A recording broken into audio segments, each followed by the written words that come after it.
지금의 시장 상황은 탑다운 방식으로 움직인다는 거예요. 강동구 회복세가 전이되는 상황이 나오는 것입니다. 부동산은 끊임없이 균형을 맞추는 과정을 반복을 합니다. 예를 들면 마포하면 서대문구가 생각나죠. 현재 상황도 중요하지만 그 앞으로 이어지는 일들이 뭐냐. 안녕하세요. 사들의 경제 유선영입니다. 부동산원에서 주간 가격 동향을 발표를 했는데 수도권 아파트 가격이 17개월 만에 상승 전환이 됐습니다. 제가 통계는 항상 늦다라고 얘기를 드리지만 왜 이 통계가 의미가 있는지 오늘은 그 얘기를 전해드리려고 합니다. 수도권 아파트값 17개월 만에 상승 전환, 서울은 상승폭 유지 이렇게 해서 기사가 나왔죠. 부동산원의 데이터를 제가 좀 갖고 와서 보여드리려고 하는데요. 자, 이렇게 됩니다. 여기 보시면 이제 수도권 매매가격 지수 변동률을 보시면 지난주에 아주 약보합으로 가격이 살짝만 하락했던 그런 상황에서 이번 주에 상승으로 전환이 된 거를 확인할 수가 있습니다. 자, 전세 가격도 지금 수도권 같은 경우 지금 아주 약보합세로 지금 가격이 하락률이 나오고 있습니다. 그래서 요거는 조만간 상승 전환될 가능성이 높겠죠. 서울은 여전히 상승세 유지 중이고요. 자, 요 이야기를 드리는 이유는요, 이런 거예요. 좀 우리가 시장을 볼 때요, 통계치가 중요한 건 아니지만 그 흐름이 이어지면서 결국은 이게 평균치를 끌어올리는 시간이 걸린다는 건데요. 그 얘기를 좀 드려보려고 하는 겁니다. 지금 보시면 잘 안 보이실 것 같아서 매매가격 지수 지금 부동산원 자료를 제가 조금 이렇게 확대해서 가져와 봤습니다. 지금 서울 같은 경우에는 이미 상승 전환이 지난주부터 이어지면서 이번 주에도 동일한 상승세를 유지하고 있어요. 자, 경기도 같은 경우는 아직은 경기도 자체는요, 아직은 약보합세로 약간, 그러니까 굉장히 그 하락폭을 많이 줄여서 거의 붙어 있는 모습을 보여주고 있지만 아직까지 상승 전환은 아닙니다. 경기도는. 근데 인천을 보세요. 인천이 왜 그래프가 하나밖에 안 보일까요? 지난주에 이게 0이었기 때문입니다. 보합세로 움직이지 않았었다가 이번 주에 상승으로 전환이 된 겁니다. 그래서 서울과 인천이 상승 전환되면서 전체적으로 이 수도권의 데이터가 상승 전환으로 나오게 된 것이죠. 자, 그러면 이게 지금 뭘 의미하느냐. 여기 자료를 한번 볼게요.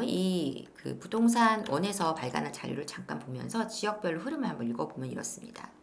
자, 지금 보시면 서울 0.4에서 0.04에서 0.04%로 상승률을 유지하고 있어요. 그러면 어디가 상승을 주도했는지를 이제 볼 수가 있는 것인데, 여기 먼저 간단하게 정리된 게 정주여권 양호한 지역 및 주요 대단지. 주요 대단지는 어디를 얘기하는 걸까요? 사람들이 좋아하는, 선호하는 강남권, 그리고 그 외 지역들 중에서도 좋아하는 주요 단지들 말하는 것입니다. 그래서 강북은요, 어디가 나왔습니까? 마포가 나왔죠. 마포가 지금 마레프 거래가요, 엄청나게 많이 나오고 있어요. 그래서 마포레면 프루지오, 이런 단지들을 중심으로 거래가 많이 나오면서 상승세로 전환이 됐고, 용산구, 그리고 이런 지역들도 지금 상승, 그리고 강북, 종로, 도봉구 이런 지역들은 구축 위주로 하락이라고 되어 있습니다.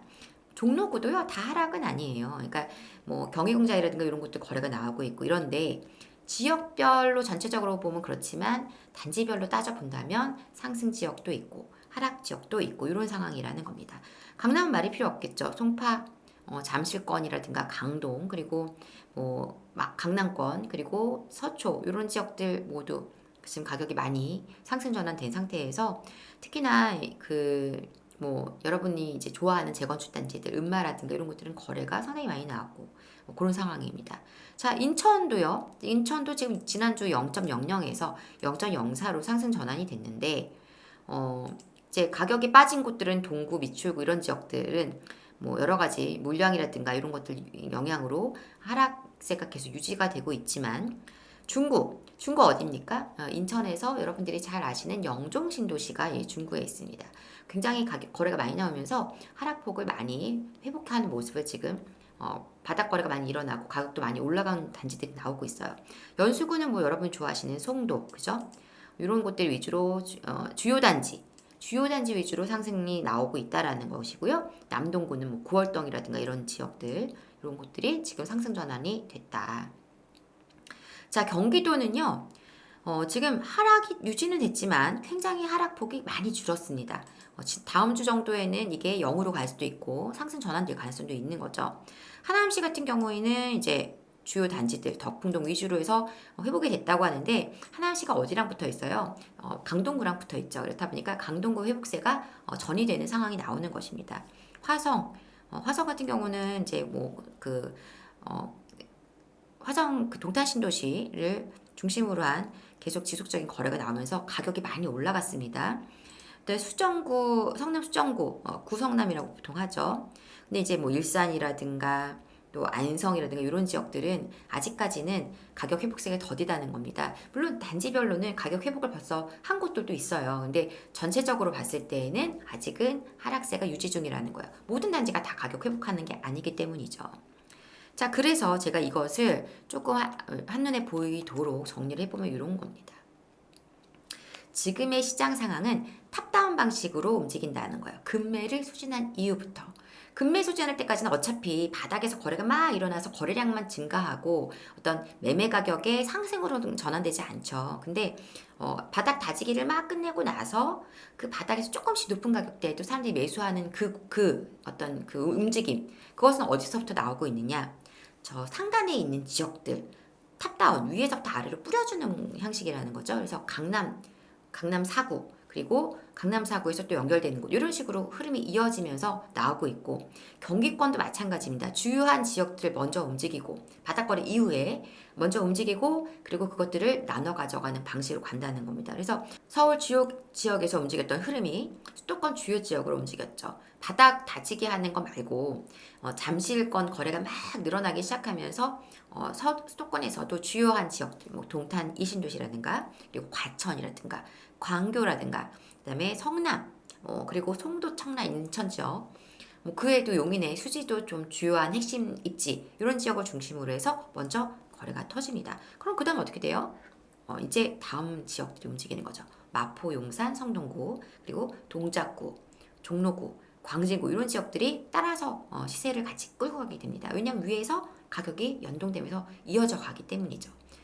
부동산은 끊임없이 균형을 맞추는 과정을 반복을 합니다. 그래서 그 위에서 가격이 위로 쭉 끌려 올라가면 밑에서 그 가격을 따라가는 거예요. 균형을 맞추기 위해서. 바닥에서 밀고 올라가기도 합니다. 그래서 바텀업, 그래서 바닥에서 올라가면 밀려서 올라가는 경우도 있습니다. 그렇게 가기도 해요. 근데 지금 시장은요, 가격 상승의 흐름을 주도하는 것이 위에서부터 뿌려주는 방식이라는 겁니다. 그래서 마용성, 동작, 종로, 광진, 수도권 같은 경우는 어디요? 뭐 여러분들이 이제 아실만한 수원, 영통의 구축들, 그리고 용인의 또 다른 기타 지역들, 인천에서도 이제 송도라든가 청라 아닌 남동구, 부평구, 이런 지역들이 거래가 늘어나면서, 자, 그 다음에 그러면 이렇게 끝일까요? 아니라는 거죠. 그래서 이제 마용성과 연접되어 있는 곳들, 예를 들면 마포하면 서대문구가 생각나죠. 용산 하면은 뭐 중구 생각날 수 있고요. 성동구 하면 위에 성북구, 그죠? 동작구 하면 어디가 생각날까요? 뭐 관악구라든가 영등포, 이런 지역들이 연동될 수 있겠고요. 종로는 또 중구, 그리고 이제 그 위로 성북구, 이런 지역들하고 연결돼 있죠. 성북구도 거래가 많지만 회복세는 좀 더디게 나오는 상황인데 단지별로는 조금 다르긴 합니다. 광진구가 나오면 그 뒤로 뭐 중랑구라든가, 이제 이쪽 동북권에서는 뭐 강북구라든가 또 저 위에 도봉구까지 연결될 것이고, 이제 서북권에서는 뭐 은평구까지 이게 연결되는 거고요. 그리고 이제 아래쪽으로는 뭐 영등포, 구로, 금천, 이런 지역들이 지금 거래가 나오기 시작을 하는 상황이라는 것입니다. 수원도 마찬가지고, 수원도 이제 영통이 움직이면 팔달구라든가 권성구 가격 회복세들 나오기 시작하고, 용인 기타 지역들 움직일 것이고요. 그리고 인천에서 남동구, 뭐 부평구 움직이면 지금은 흐름이 약한 미추홀구라든가 동구라든가 이런 지역들이 이제 움직인다는 거죠. 그래서 전체적으로 이제 어떤 시세 흐름이 안정적으로 가는 모습을 보게 된다라는 것입니다. 자, 그래서 지금 여러분들이 굉장히 좀 불안하신 분들이 많으실 수 있는데 때가 있다라는 얘기를 드리는 거예요. 자, 이것만큼 중요한 게 뭐예요? 전세죠. 전세도 지금 흐름이 그렇게 나쁘지 않죠. 지금 보시면 서울은 이미 상승 전환된 이후로 전세 가격이 뭐 상승세 폭이 약간 줄었지만 유지를 하고 있고요. 경기권 같은 경우에는 아직까지 계속 하락으로 이제 변동률은 잡히고 있지만 낙폭을 줄여가는 과정입니다. 인천 물량 많아요. 물량 많음에도 불구하고 지금 계속 낙폭을 줄여가는 그런 모습이 나오고 있습니다. 여기 보시면 이렇게 내려가는 모습, 낙폭을 줄여가는 모습을 확인할 수 있다라는 거고요. 자, 그래서 지금 전세가 얘기가 역전세 이슈가 계속 나오고 얘기가 나오고 있지만요. 저는 그렇게 걱정할 상황 아니라고 봅니다. 지금 전세 매물 증감 추이를 보시면 올 1월부터 지속적으로 계속해서 매물이 감소하는 걸 확인할 수가 있어요. 감소한다는 건 뭡니까? 이게 감소한다는 거는 결국은 이게 거래가 증가하고 있다는 뜻이에요. 요거는 그죠? 거래가 증가하고 있다. 거래가 증가하면서 계속 매물들을 거래하다 보면 이게 이제 결국 물량이 부족해지죠. 물량이 부족해지면 여러 사람이 그 물건을 전세 살고 싶어 해요. 그러면 그 가격은 조금씩 올라가게 되는 거예요. 그래서 이거는 가격이 회복하는 모습으로 연결될 수가 있게 되는 것입니다. 이 흐름이 지금 지속적으로 나오고 있다는 얘기는요. 가을 이사철 가면 더 심화될 수 있다라는 거예요. 그래서 지금 뭐 언론에서나 이제 뭐 전망하시는 분들이 역전세 이슈 얘기하시는데요. 전세는 계속 조금씩 떨어지는 가격이 계속 거래가 나오기는 하는데 그 낙폭이 점점점 줄어갈 것이라는 거고 어느 시점 되면 더 이상 너무 크게 떨어지지 않은 가격대로 안정권을 유지하게 될 가능성이 매우 높다라는 얘기를 드리는 겁니다. 자, 그래서 우리가요, 지금 시장에 대한 어떤 흐름을 좀 잘 읽으시는 것이 중요합니다. 현재 상황도 중요하지만, 그 앞으로 이어지는 일들이 뭐냐, 이게 더 중요한 겁니다. 그래서 현재보다 지금 그 흐름, 방향이 어디로 가고 있는지, 이걸 잘 잡아내셔야 된다는 거고요. 뭐 내가 갖고 있는 물건은 아직까지도 조용한데 매수세가 없는데 거래는 되는데 가격은 안 오르는데 이런 생각하시는 분들, 이런 지금 상황이신 분들 많으실 거예요. 전세 여전히 힘들어 많이 있으실 겁니다. 근데 조금씩 보이지 않게 계속 미묘하게 가격이 올라가고 있고 회복하고 있다라는 것을 우리가 아실 필요가 있다라는 거고요. 각 입지별로, 물건별로 아직까지 나한테 그 연결된 흐름이 안 왔다면 좀 기다려야 된다는 거죠. 그래서 인내를 갖고 좀 기다리시면 그때를 만날 수 있습니다. 그 적절한 타이밍이 아직 나에게 오지 않은 것일 뿐 나한테 올 수밖에 없습니다. 부동산은 계속 연동돼서 서로 균형을 맞추면서 이어서 흐름이 이어지는 그런 모습이 나오기 때문입니다. 그래서 그냥 단순하게 어디는 되는데 우리는 안 돼. 상급지만 가고 우리는 안 가. 이런 거 아니에요. 그런 부동산의 상황이 그렇게 간 적은 한 번도 없었습니다. 그러니까 조금 힘들 내시고 지금 뭐 요즘 시장에 대한 얘기들이 또 뭐 더블 DB라는 둥 좀 어떤 부동산 시장에 공포감을 조성하는 그러한 어떤 의견들을 얘기하시는 분들도 계시는데요. 저는 그렇게 보지 않습니다. 물론 지금 경기가 좋지 않아요. 그리고 여러 가지 시장 상황이 지금 현재만 본다면 아직까지는 뭔가 시원하게 이렇게 회복되는 모습이 아니라고 생각하실 수 있겠지만 이 회복이라는 것이 그렇게 빠르게 되는 것 자체가 문제가 될 수 있습니다. 그래서 안정적으로 차분하게 움직이면서 이렇게 회복해 가는 과정은 아주 건강한 과정이라고 생각을 하고요. 우리가 조금 시기를 나에게 맞는 때를 기다리는 인내, 여러분들이 꼭 좀 그런 인내를 갖고 이 시장을 좀 잘 대처해 나가셨으면 하는 바람입니다. 그리고 내년에 총선도 있고 이제 경기가 계속 이렇게 좋지 않아진다면 분명히 어떤 방식으로든 적극적인 부양책은 아니더라도 건설 경기라든가 이런 것들에 대한 어떤 여러 가지 어떤 부양을 할 수 있는 방법을 찾아갈 수밖에 없게 되어 있습니다. 공급은 부족하고 전세는 회복될 거고 시장이 지금 제가 볼 때는 나쁘게 가기가 더 어려운 상황인데 그래서 여러분들이 조금 이 시장의 방향을 잘 읽으면서 대응하셨으면 좋겠습니다. 아무쪼록 좀 여러분들에게 기운 내시라는 말씀 드리고 싶고요. 다음 시간에는 오늘 얘기 드렸던 이러한 흐름을 구체적으로 단지별로 조금씩 읽어가면서 또 설명드릴 수 있는 시간으로 아마 다음 라이브 시간 정도에는 얘기를 나눠보려고 하니까요. 많은 기대 부탁을 드리겠습니다. 여러분 좋아요, 구독하기, 알람 설정도 부탁드리고요. 여러분 늘 응원하겠습니다. 저는 다음 시간에 다시 찾아오겠습니다. 지금까지 사다리 경제 유선영이었습니다. 감사합니다.